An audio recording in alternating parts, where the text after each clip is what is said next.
argument about this guy's ancestral history, but he is a biracial man from Haiti who arrives in New York in about the 1750s and runs a number of businesses, but then he creates a tavern called Francis Tavern. If you go to New York City, there's a replica of that tavern to this day on 54 Pearl Street in Lower Manhattan, so not too far from Wall Street. So he runs this tavern, and General Washington digs his food. So he starts going there frequently enough that when Washington becomes president, he actually invites Samuel Francis to be his first presidential steward. Okay? But so they have a friendship. Washington loves his food, but Francis also had another impressive role in U.S. history. Okay, has anybody here ever heard of the poisoned pea plot of 1776? You have. All right. So this is it involves peas, but this is a pea soup from the George W. Bush Library in Dallas, Texas. This was a favorite of Laura Bush, so I kind of updated it. But essentially, George Washington had his favorite foods, and one of his favorite foods was green peas. He loved green peas so much that his contemporaries called him P. Diddy. So, oh, it's going to get a lot worse, believe me. So he liked his peas. So one day, Francis's daughter named Phoebe is preparing the peas for General Washington. And there was this guy named Thomas Hickey, who was part of Washington's guard, who was hanging out in the kitchen. He wasn't feeling all this revolutionary talk and was really trying to figure out a way to kill Washington. So he sweet talks Phoebe, distracts her, puts something on the peas, a little spice, and the peas are then sent out to General Washington. So Phoebe thinks something is going on, so she alerts her father, Samuel Francis, and he immediately understands what's happening. So the story goes, he bursts from the kitchen, and just as Washington is about to bite those peas, he grabs the fork and then the plate and throws everything out the window. And it so happens that a chicken was walking by at that precise moment, pecks at the peas, and dies. So that's why they realized, just due to that animal testing, right, that the peas were poisoned with arsenic. Okay? So it's a fantastic story, but it's probably not true for a lot of reasons. One, Francis did have daughters, but none of them were named Phoebe. Now, it could have been a family nickname, but there's no record of someone named Phoebe. And then the second thing is Thomas Hickey was convicted and hanged actually that summer in 1776 in New York, but he was hanged for the crime of counterfeiting. Because what he did is he faked some passes that would have allowed some would-be assassins to be in General Washington's vicinity. So he was not ever convicted for treason or attempted murder, right? But just the counterfeiting. But if this story is true, ladies and gentlemen, I submit to you that it's the first act of culinary homeland security in our great nation. Next is an enslaved cook for Washington named Hercules. So this is a very interesting portrait. This is a portrait from a museum in Spain, in Madrid. This painting is hanging there. And this painting was painted by Gilbert Stuart, the same guy who did that iconic painting of George Washington. And the name for this painting is A Cook for George Washington. Okay? So a lot of things are going on here, but Hercules was a 19-year-old boat ferryman who Washington purchases, and then for whatever reason, he assigns him kitchen duty. And so Hercules apprenticed under a woman named Old Dolls, who was an elderly enslaved African-American woman at Mount Vernon. So he learns cooking from her, and then it assumes her duties.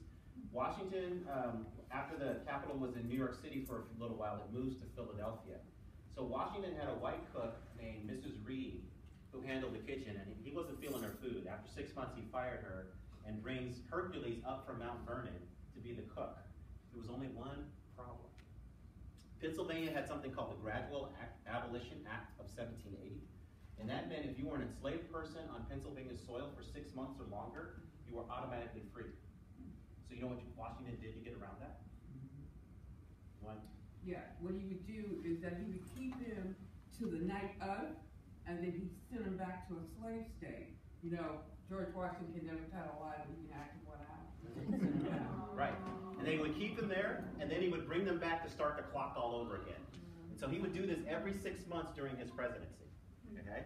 So, but Hercules was a well-renowned chef. There are people in their memoirs who talk about his cooking. He was very temperamental. They talked about him yelling at people and the cooks, his assistants, flying at his commands. So I think he would be very comfortable in Hell's Kitchen with Gordon Ramsay, right? But he was well known for his food. So then we fast forward to the end of Washington's second term. And, oh, I'm sorry, I should mention a couple other things. Hercules' food was so good that, and I don't know why Washington let him do this, but he would allow him to sell leftovers out of the back of the presidential kitchen. This guy made about $5,000 in our money, current money, every year just selling his leftovers. Wow. And Washington would let him go out at night, and so he would get all dressed up in a blue suit and with a cane, a gold cane, and he would just walk around Philadelphia. And he would get to go to the opera and other things, so he gave him some liberties. But at some point, Washington was very suspicious of Hercules and thought that he would actually run away. So fast forward to the end of his second term, for whatever reason, as Washington is winding down his business in Philadelphia, he sends Hercules not to the kitchen in Mount Vernon, but to the fields, having him do hard labor. So Hercules runs away on Washington's 65th birthday. And he's only seen one more time after that. Now, if you look at the letters of what Washington was writing about, he was a very mean, vindictive person, so he spared no expense trying to get Hercules back. And did it for a couple years. I always think of that song from Frozen, Let It Go, but he couldn't do that, right? And if you read his letters, it almost is like the 5 stages of grief in terms of what they were going through. And one of the letters, my favorite, is from Martha Washington, and this is about after 2 years. And this sounds like something you would hear on the Real Housewives of Old Virginia, but she says, oh, no laugh on that? Okay, never mind. So she says, I am sorely plagued because we have not been able to get a cook. And just a lot of pain.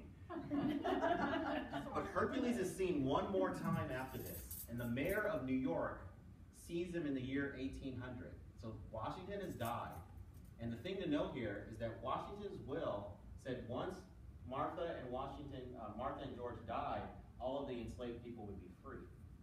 So now Martha Washington knew that the only thing standing between freedom for the enslaved people on that plantation was her death. So she just went ahead and freed them before she died. Because it was really for her own personal safety. So Hercules gets seen in 1800, and it was the mayor of New York who was a personal friend of President Washington, and he asked Martha Washington, if she'd like, get Hercules back, and she doesn't respond. We think, and a lot of historians believe that Hercules went to Europe because, one, if you look at the clothing here, it's the clothing that a European chef would have worn at that time, not an American chef. So, and it makes a lot of sense that given the vindictiveness of Washington and also the Fugitive Slave Act of that time, that he just went overseas. That was probably the safest way for him to escape. James Hemings, he was not technically a presidential chef. He was one of the older brothers of Sally Hemings.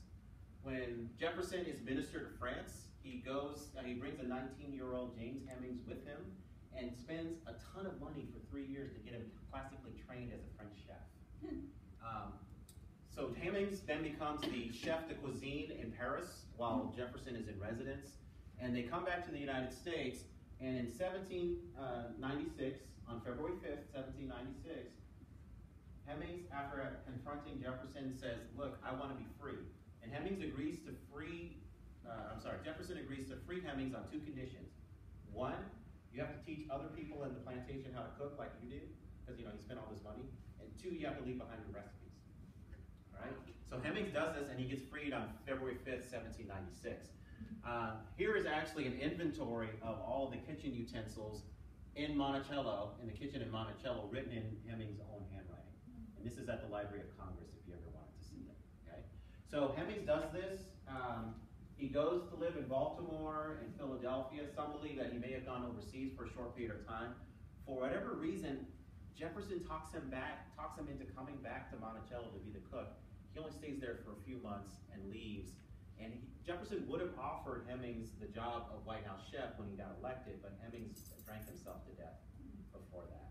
So, but Hemings, even though he was never a presidential chef, his style of cooking and what he taught others really set the tone for presidential cooking and serving for a couple of decades at least.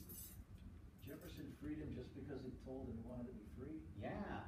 So, that's very unlike Thomas Jefferson, who didn't free any of his slaves even after he died. Exactly. So we don't know the circumstances, but we know that took place because a deed of manumission was signed by both of them. Interesting. Now, I'm thinking that he had dirt on him and knew that Jefferson wanted to, had other aspirations to be president. So I think that's what was happening. One thing, though, one funny story is mac and cheese. So Jefferson was a mac and cheese fiend. And he got introduced to that dish while he was in Europe, because mac and cheese back then was a high-end European dish. In fact, the earliest recipe that we know of for mac and cheese goes back to the go-to cookbook for Queen Elizabeth I and Richard II. It's called The Form of Cury. It was printed in 1394.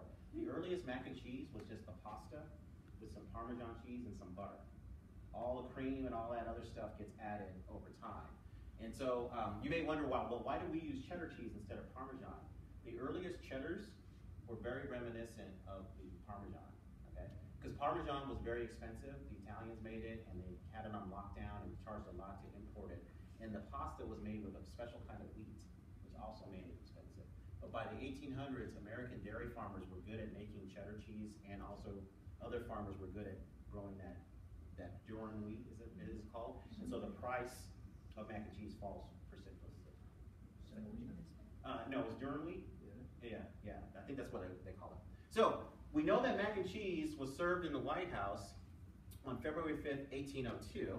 And I'm sorry, I forgot to mention this. Just to show evidence of Jefferson's love for macaroni and cheese, he comes across a macaroni maker. He instructs one of his aides to smuggle one out of Italy as they're packing up to head back to the United States.